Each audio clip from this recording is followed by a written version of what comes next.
Mr. Caldwell, I'd like to start with you. I want to talk about national monuments for a minute. President Obama's proclamation creating the Bears Ears National Monument it states that it was meant to preserve traces of ancient human life, including baskets, pottery, petroglyphs, weapons, and more.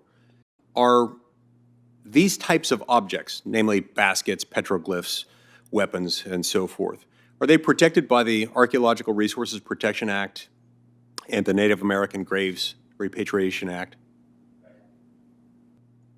Senator, I'd have to get back with you with that specific answer on the. Okay, thank you. The answer there, by the way, is yes. Now, President Obama's Bears Ears proclamation also cites the presence of the Mexican spotted owl, the southwestern willow flycatcher, and other species as additional reasons for the designation. Are those species and their habitats protected by the Endangered Species Act? Once again, I would get back to the committee on your question. And they are.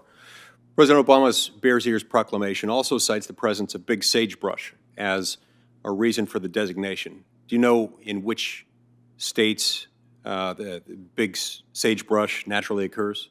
Specifically, I do not, but we can certainly reply to you and reply to the committee. Big sagebrush can be found in Washington, Oregon, California, Nevada, Idaho, Montana, Wyoming, Colorado, Arizona, New Mexico, South Dakota, North Dakota, Nebraska, and Utah. So, from your answers and from the basis from which I've drawn those questions, it seems like the Antiquities Act is being used as a guise of protection, but in reality, it's been used for political gain. It's despicable that despite archaeological treasures and species having their own protections under other laws, administrations have used Antiquities Act proclamations and designations to feed this sentiment that fakes the dire pressing need for expansive national monuments. It creates this false binary choice between, do you want this national monument, or do you want to disregard all of these treasures that will otherwise be devastated? When a national, a massive monument like those in Utah is designated, entire economies can be uprooted. This power has been abused with respect to my state and others.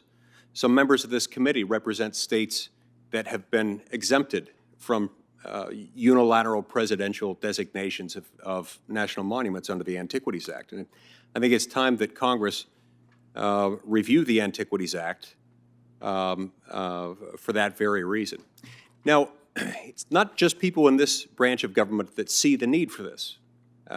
Recently, Chief Justice John Roberts stated that, quote, a statute permitting the president in his sole discretion to designate as monuments landmarks, structures, and objects, along with the smallest area of land compatible with their management, has been transformed into a power without any discernible limit to set aside vast and amorphous expanses of terrain above and below the sea. Does Chief Justice Roberts make a fair point that national monuments have exceeded their statutory limits? Yeah, and I'm going to ask for a yes or no question there. Sir, I haven't read that Chief Justice's opinion, so I'll have to defer.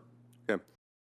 In my opinion, an inconclusive answer in response to that would mean that the Antiquities Act is, in fact, something that's become a political football, something that's been used in many, many cases by presidents of one party to go after states that have not supported members of that party that happen to have a lot of federal public land, turning our states into virtual piñatas where the president's own base responds with loud applause every time that president acts, even to the detriment of the local communities.